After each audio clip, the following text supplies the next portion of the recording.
కుల నిర్మూలన సాధ్యం కాదు, అవసరము.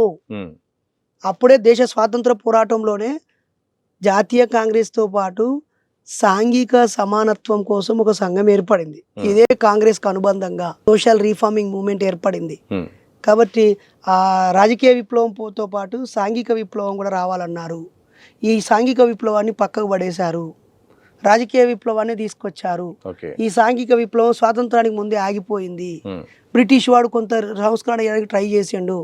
ఆ తర్వాత ఇక్కడి మత పెద్దలు మీరు పాలన చేసుకోర్రి కానీ మేము అడ్డురాము, కానీ మా ధర్మం జోలికి మా గుడి జోలికి రాకండి అని అన్నారు. వాళ్ళు చర్చిలు కట్టుకున్నారు. రాజులు, ముస్లిం రాజులు వచ్చినా కూడా వాళ్ళకి స్వాగతం పలికారు. మీరు పాలన చేసుకోరు కానీ మా గుడి జోలికి రాకండి అన్నారు, కానీ మా హిందువుల జోలికి రాకండి, ఇదంతా హిందువులు ఇదంతా భారతీయులు అన్నప్పుడు అనలే.